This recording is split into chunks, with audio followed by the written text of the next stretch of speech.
주격 같은 경우에는 은 자리에 있던 단어가 앞에 있는 단어가 똑같아가지고 이렇게 지우게 되면서, 그죠? 관계대명사를 쓸 때, 선행사가 뭐다? 그죠? 요걸 보고는, 요거 이제 주어 자리가 사라졌으니까 주격 관계대명사를 쓰는 거죠. 그죠? 근데 목적격 관계대명사 같은 경우는 앞에 나온 공통분모랑 뒤에 뭐가 똑같아요? 을을 자리에 있는 거죠. 을을 자리에 있는 거. 그래서 을을 자리에 있는 거 뒤에 나온 걸 지우고는 선행사가 사람이냐 사물이냐를 보고 역시 이번엔 목적격 관계대명사를 쓴단 말입니다. 특히 목적격 관계대명사는 주격하고 달리 뭐가 가능하다? 생략이 가능하더라. 거꾸로 말해서 주격 관계대명사라는 건 이름부터 벌써 주인이잖아요. 주격. 그래서 생략이 안 된다는 겁니다. 그래서 이게 은는이 지워지느냐, 을을 해서 단어가 지워지느냐, 그것 때문에 주격이냐, 목적격이냐 이렇게 차이 나고 선행사에 따라서 또 관계대명사도 또 다르다고 했습니다. 오늘 배울 거는 소유격 관계대명사니까 이제는 어떤 단어가 없어지겠어요? 누구누구의라는 단어가 없어지겠네요. 그죠? 됐죠? This is a car. Its color is red. 이렇게 됐죠? 이것이 차다. 차라고 돼 있죠? 이제 이렇게 됐고 그것의 색깔 돼 있죠? 그러면 색깔은 차가 아니지만 그것의 할 때 그것의는 그 차의란 말이 생각되어 있는 거죠. 그것의. 이게 똑같은 공통분모구나. 자, 그럼 얘를 어떻게 해요? 생략하죠. 그죠? 됐어요? 그리고는 어때요? 이것도 마침표도 사라지게 되겠고 점도 이렇게 성형수술로 빼고 자, 그 다음에 이렇게 관계대명사 쓰는 란을 비워놓은 거죠. Color is red. 됐죠? 사라졌으니까. 그리고 뭐가 되겠습니까? 소유격 관계대명사가 되겠죠. 왜? 뭐뭐의란 단어가 사라졌기 때문에. 근데 선행사에 따라서 또 뭐가 들어오는지 차이가 나는데 소유격은 뭘 쓰냐면 whose란 말을 잘 씁니다. whose란 말을. whose. 자, 왜냐면 우리가 관계대명사 제일 주격에서 기억나는 게 who가 생각나죠. 그죠? 주격에서 who. 기억 안 나요? who. 기억나니? who.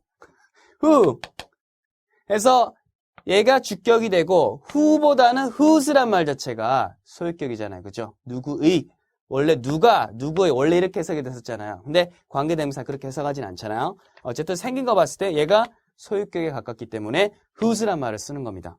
그래서 이것은 차다. 그것의 색깔은 빨갛다. 이런 식으로 해석하면 되겠죠. 혹은 차인데 색깔이 빨간 차이다. 뭐 이런 식으로 해석을 해도 됩니다. 그래서 일직선으로 가든 뒷문장에서 앞으로 이렇게 화살처럼 돌아오든 관계는 없지만 저는 내심 여러분들이 쭉 읽어나가면서 이렇게 일직선으로 해석을 쭉쭉쭉 하시기를 바라요. 왜냐면 문법을 잘 찍는 찍신이 되는 것도 중요하지만 영어를 진짜 잘하려면 영어 독서, 독해를 정말 잘해야 돼요. 줄줄줄줄 읽어나가야 돼요. 그래서 그게 잘 되면 나중에 영어 소설도 읽고 홈페이지 들어가가지고 글도 읽고 그런 걸 쭉쭉쭉 원어민들처럼 잘하면 학교 시험이든 어떤 시험 같은 거 너무 쉬워요. 2, 3초 내로 답이 그냥 떠오릅니다. 자, 선행사 정해 보겠습니다. 사람일 때는 아까 나왔다시피 whose 쓰면 되고 사물일 때도 whose 쓰면 돼요. 단 사물일 때는 of which란 말도 가능하다. 그러니까 of which 보면 이게 뭐지 이렇게 하지 마시고 of가 기본적으로 의란 뜻을 갖고 있으니까 누구의구나 혹은 어떤 것의구나 소유격 관계대명사구나 이렇게 보시면 돼요. 그리고 사람, 사물 짬뽕으로 나올 때는 없습니다. 이런 경우는 거의 없고요. 실제로 문법에서도 다루고 있지 않습니다. 그래서 소유격 관계대명사 조금 어려운 것 같지만 사실 외울 것은 더 없어요. 더 없습니다. 볼게요. 이제 실습. 첫 번째 거 보면 요거 I like the student. 나는 그 학생이 좋다. 난 네가 좋아. 그녀의 aim은 목표입니다. 목표 is high. 높다. 그녀의 목표는 높다. 그러면 결국 여학생이었네. I like 여기 이렇게 I like 더로 합시다. 여기 더로 살짝 오타 났죠? I like the student 했으니까 여기요 더로 바꿔야겠죠? I like the student 돼 있고요. 그 학생이 좋은데 자, 그 학생과 어디요? 그녀의 똑같은 사람이죠. 그죠? 그래서 얘를 생략을 하고는 소유격 관계대명사니까 어때요? 사람일 때는 whose 적죠. 그래서 whose aim is high 이렇게 되는 겁니다. 나는 그 학생이 좋은데 그 학생의 목표는 높다 이렇게 되죠. 혹은 나는 목표가, 그 사람의 목표가 높은 학생, 그 사람을 난 좋아한다. 이렇게 할 수도 있겠죠. 자, 그 다음. 보면요. That was a movie 이렇게 돼 있죠. 그것은 영화였다. 이렇게 돼 있습니다. I loved. 나는 정말 좋아했다. 완전 사랑했었다. Its subject. 그것의 subject를 사랑했다. 돼 있죠. subject는 주제란 뜻입니다. 주제. 그래서 그 영화의 주제가 너무 마음에 들었다. 세계 평화, 진정한 사랑, 뭐 이런 거. 그래서 movie랑 its 그것의 그 영화의 공통분모죠. 그래서 얘를 역시나 삭제하고 그것의가 되니까 소유격 관계대명사가 되죠.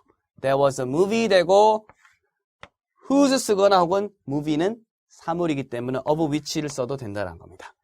Subject I loved 이렇게 되죠. 그래서 whose of which 이렇게 쓰고는 I loved subject 이렇게 바로 써도 되지만 보통은 I loved subject 이렇게 적지 않고 그것의 주제를 이렇게 되는 거죠. 그것의 주제를 이렇게 덩어리로 붙여 쓰고 I loved 나는 좋아했다 이런 식으로 쓰게 됩니다. 이게 조금 헷갈리는 점이지만 요걸 이제 뭐 쓰게 한다든지 이런 시험이라는 건 없고 일단 기본적으로 해석만 하는 연습해 봅시다. 그것은 영화였다. 그것의 주제를 나는 정말 좋아했다 이렇게 해석하면 되겠죠. 왜? 내가 정말 좋아했다 하게 되면 여기 이제 을을이 있어야 되잖아요. 을을이 이렇게 앞에 나와 있구나. 이렇게 보시면 돼요. 주제를 내가 정말 좋아했다 되고 소유격 관계대명사는 목적격과 달리 생략을 하지 않는다는 겁니다. 생략 안 됩니다. 그래서 오직 목적격 관계대명사만 생략을 이렇게 하더라. 그런 것만 이해를 해두시면 좋을 것 같아요. 자, 예문 조금 더 보도록 하겠습니다. 자, 스마일 니네들이 필요해. The restaurant will open again 있죠. Its roof was once damaged 돼 있습니다. 자, 아까 거 같은 경우에는 어때? 아까 거 같은 경우에는 끝에 나온 단어랑 합쳐졌잖아요. 그러니까 movie나 student 다음에 바로 whose가 이렇게 왔잖아요. 그렇죠? 근데 보세요. 여기는 어때요? restaurant. 여기 바로 불 들어왔죠? 그 식당은 will open 열 거다. 다시 이렇게 돼 있죠. 그것의 지붕 돼 있죠. 그 식당의 지붕은 was once 한때 한 번이 아니라 때는 한때입니다. 한때 damaged 데미지를 입었다. 즉 손상되어졌었다. 지붕이 태풍 때문에 태풍이 와가지고 싹 지붕을 가져갔구나. 그러면 그 식당이란 말 그잖아. again하고 연결되지는 않잖아요. 식당이란 말과 그것의 지붕할 때 식당과 연결되니까 어때요? 요거에 대한 정보를 바로 줘야 되기 때문에 이 문장이 통째로 요 다음에 바로 이렇게 와야 되는 겁니다. 다음에 바로 와야 돼요. 그리고 얘는 생각되는 거죠. 보세요. The restaurant 돼 있고 사물이니까 whose 혹은 of which 되겠죠. 그것의 지붕이 한때 손상됐다는 거죠. 그런 식당은 됐어요? 정보 줬죠? 지붕이 한때 손상되었던 식당은 그 식당은 will open again 다시 열 것이다. 이렇게 되는 거죠. 그래서 앞에 거랑 달라요. 앞에 거는 첫 문장 1번 문장이 끝에 이렇게 나왔잖아요. 더 뭐 스튜던트라든지 나왔지만 이거는 처음에 나왔죠. 처음에 나오니까 이거 다음에 바로 정보를 주는 거예요. 그래서 영어가 되게 단순해요. 정보 주고 싶은 게 있으면 바로 그거 다음에 이렇게 붙여버리는 거예요. 그래서 아까 앞에 거도 스튜던트가 늦게 나왔잖아요. 요거 다음에 바로 붙여버린 거죠. student, whose 이런 식으로. 여기서도 restaurant 바로 나왔기 때문에 뭐 딴 거 정보 줄 게 없잖아요. 뭐 again, 다시의 지붕 말이 안 되잖아요. 식당의 지붕 말이 되죠. 그래서 또 다음에 이렇게 바로 붙인 겁니다. 혼선 없으시기 바라고요.